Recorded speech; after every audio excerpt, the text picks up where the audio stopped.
बाज की 3 बातें अपनी औलाद को जरूर सिखाओ, तभी वो ऊंची उड़ान उड़ेंगे। नमस्कार दोस्तों, एक बार फिर से स्वागत है आप सभी का गगन ज्ञान सरोवर यूट्यूब चैनल में। मित्रों, आज की कहानी बड़ी ही शिक्षाप्रद है।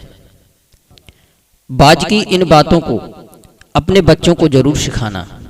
दोस्तों, इस कहानी को पूरा अवश्य सुनिएगा। इस कहानी से आपको बहुत सारी प्रेरणाएं मिलेंगी।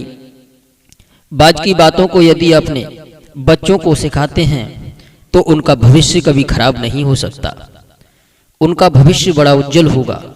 मित्रों, बाज पक्षी को तो आप सभी जानते ही हैं। बाज पक्षी एक ऐसा पक्षी होता है जिसकी 70 वर्ष की आयु होती है, और जब ये 40 वर्ष का होता है तो उस वक्त उसको एक भयानक बीमारी आती है जो हम लोगों की पीड़ा से भी अधिक दुखदायी होती है। जब यह 40 वर्ष का होता है तो इसकी चोंच मुड़ जाती है, जिसके कारण यह अपना भोजन नहीं कर पाता है और अपनी शिकार नहीं कर पाता है, और इसके पंख इसके शरीर से चिपक जाते हैं, जिसके कारण वह उड़ नहीं पाता। ऐसी खतरनाक बीमारी को ये पार करके अपना आगे का जीवन जीता है और उसके बाद अपनी 70 वर्ष की आयु पूरी करता है। दोस्तों, बाज अपने बच्चों को बहुत कठिन परिश्रम से उड़ाना सिखाता है। बाज के बच्चे जब छोटे होते हैं तो बाज अपने बच्चों को अपने पंजों में दबाकर बहुत ऊंची उड़ान उड़ता है। पृथ्वी से लगभग 12-13 किलोमीटर की ऊंचाई पर जाता है। इतनी ऊंचाई पर जाकर मादा बाज अपने बच्चों को पंजों से छोड़ देती है। उस वक्त बच्चे बहुत छोटे होते हैं, वो बोलना भी नहीं सीख पाते हैं और बच्चे नीचे गिरने लगते हैं। बच्चों को उस वक्त आभास तक नहीं होता है कि उनके साथ क्या हो रहा है। जब बच्चे धीरे धीरे गिरने लगते हैं तो लगभग 6-7 किलोमीटर के दायरे में उनके पंख खुल जाते हैं, जो कि कंजाइम से जकड़े होते हैं। दोस्तों, ये बाज के बच्चों का पहला दौर होता है। जब बच्चों को ये लगता है कि यह हमारी आखिरी यात्रा है तो वे अपने पंखों को फड़फड़ाने लगते हैं, लेकिन फिर भी वे बच्चे अभी उड़ना नहीं सीख पाते हैं। जब बच्चे धरती से लगभग 500 मीटर की ऊंचाई पर रह जाते हैं तो बच्चों की मां फिर से अपने पंजों में पकड़कर अपने पंखों में समा लेती है, जो बच्चों से चिपके ही उड़ती हुई आती है। दोस्तों, बाज के उन बच्चों की ये ट्रेनिंग निरंतर चलती रहती है, और ट्रेनिंग तब तक चलती है जब तक वे ऊंचा उड़ना नहीं सीख जाते हैं। बाज रोज इसी तरह से अपने बच्चों को पंजों में दबाकर ऊंचाई पर जाता है और फिर अपने बच्चों को ऊंचाई से छोड़ते हैं। जैसे ही बच्चे नीचे आते हैं तो फिर से अपने पंजों से पकड़ लेते हैं। दोस्तों, फिर से मादा बाज अपने उन छोटे छोटे बच्चों को 12-13 किलोमीटर की ऊंचाई पर ले जाती है। मित्रों, इतनी ऊंचाई से शुरू होती है उनकी कठिन परीक्षा, जहां उन्हें सिखाया जाता है कि तुम किस लिए पैदा हुए हो और तुम्हारी दुनिया क्या है, तुम्हारी ऊंचाई क्या है, तुम्हारा धर्म क्या है, और उन्हें सिखाया जाता है कि तुम्हारी ऊंचाई सबसे ऊपर है। और यह सब मादा बाज अपने बच्चों को सिखाती है।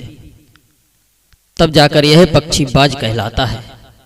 अपने से 10 गुना वजन वाले का शिकार अपने दम पर कर सकता है।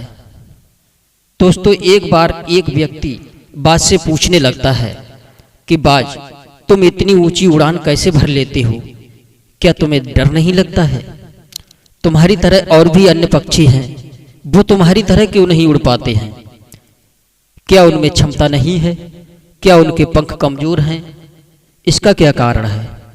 मादा बाज कहती है कि मैं अपने बच्चों को उड़ना सिखाती हूँ, बड़ी मेहनत से, बड़े परिश्रम से उनको ट्रेनिंग देती हूँ, तब कहीं जाकर वो मेरी तरह उड़ पाते हैं। लेकिन अन्य पक्षी अपने बच्चों को इतनी कठिन परीक्षा नहीं देते हैं, इसलिए वे इतनी अधिक ऊंचाई पर नहीं उड़ पाते हैं। मादा बाज उस व्यक्ति को एक कहानी सुनाती है कि एक वृक्ष पर एक बाज के अंडे रखे थे। उसी वृक्ष के नीचे मुर्गी के अंडे भी रखे थे। बाज का एक अंडा लुढ़क कर मुर्गी के अंडों में शामिल हो जाता है। समय आने पर जब अंडे फूटते हैं तो उनमें से बच्चे निकलते हैं। तो मुर्गी के पास जो बाज का अंडा था उसमें से बाज का बच्चा निकलता है। अब बाज का बच्चा उस मुर्गी के साथ रहता है और मुर्गी को ही अपनी मां समझता है। अब जिस तरीके से वो मुर्गी जमीन खोद करके अपना भोजन करती है तो वो बाज का बच्चा भी उसी तरह से चुगने लगता है। मुर्गी जितना उड़ान भरती है वो बाज का बच्चा भी उसके पीछे पीछे उतनी ही उड़ान भरता है। जिस तरह से मुर्गी बोलती है उसी तरह से बाज का बच्चा भी बोलने की कोशिश करता है। अगर वही बाज का बच्चा बाज के पास होता तो वो भी बाज की तरह ऊंची उड़ान भरता, लेकिन उस बाज के बच्चे को सिखाने वाला कोई नहीं था, इसलिए वह ऊंची उड़ान नहीं भर सकता था। लेकिन वो बच्चा मुर्गी के पास रहता था, इसलिए उसमें सारे लक्षण मुर्गी के जैसे थे। एक दिन वो बाज का बच्चा बाज को देखता है। बाज काफी ऊंचाई पर उड़ रहा था, तो बाज का बच्चा मुर्गी से कहता है कि माँ, ये कौन सा पक्षी है जो इतनी ऊंचाई पर उड़ रहा है? क्या हम इतनी ऊंचाई पर नहीं उड़ सकते? तब मुर्गी कहती है कि नहीं बेटा, ये जो इतनी ऊंचाई पर उड़ रहा है वो बाज है। इसकी उड़ान बहुत तीव्र होती है और बहुत ऊंची होती है।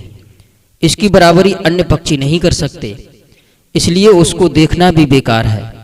और वो बाज का बच्चा मुर्गी की बात पर यकीन कर लेता है। वो सोचने लगता है कि मेरी माँ सही कह रही है, ऐसा होता होगा। दोस्तों, वो बाज का बच्चा एक मुर्गी बनकर रह जाता है। वह अपने जीवन में अपनी ऊंची उड़ान को भूल जाता है, वो अपने कर्म को भूल जाता है। मित्रों, वो मादा बाज उस व्यक्ति से कहती है कि यदि वो बच्चा बाज के पास होता तो बाज की तरह ही उड़ता, लेकिन वो बाज का बच्चा मुर्गी के पास था, इसलिए वो मुर्गी जैसा बन गया। वो बाज का बच्चा कभी भी अपने जीवन में उस बाज की तरह नहीं उड़ सका। वो अपना कर्म और अपनी उड़ान भी भूल गया। दोस्तों, बेशक अपने बच्चों से प्रेम करिए, मगर दुनिया की मुश्किलों से लड़ना जरूर सिखाइए। बिना आवश्यकता के संघर्ष करना सिखाइए। दोस्तों, वर्तमान समय में अनंत सुख सुविधाओं से और अपने माता पिता के बेहिसाब लाड़ प्यार ने अपने बच्चों को मुर्गी जैसा बना दिया है। जिसके पास मजबूत पैर तो हैं पर चल नहीं सकता। बच्चा आगे बढ़ना तो चाहता है, पर माता पिता का प्यार उस मुर्गी की तरह बच्चे का हौसला तोड़ देता है। जैसे गमले में लगा पौधा और जंगल में उगा पौधा, दोनों में रात दिन का अंतर होता है। दोस्तों, बाज की इन बातों को हमेशा याद रखिए और अपने बच्चों को भी सिखाइए। अगर अपने बच्चों की लंबी उड़ान भरना देखना चाहते हो तो बचपन से ही उन्हें परिश्रम करना सिखाइए, उन्हें कठिनाइयों से लड़ना सिखाइए, उन्हें संघर्ष करना सिखाइए। तभी उनका भविष्य उज्जवल होगा। आपके बच्चों का भविष्य कभी खराब नहीं होगा। यदि आप अपने बच्चों को संघर्ष करना नहीं सिखाएंगे तो आपके बच्चों का भविष्य खराब होने से कोई बचा नहीं सकता। दोस्तों, हम उम्मीद करते हैं कि आप इन बातों पर जरूर अमल करेंगे। फिर मिलते हैं किसी अगली वीडियो में नई ज्ञान चर्चा के साथ। धन्यवाद। जय श्री कृष्ण। जय श्री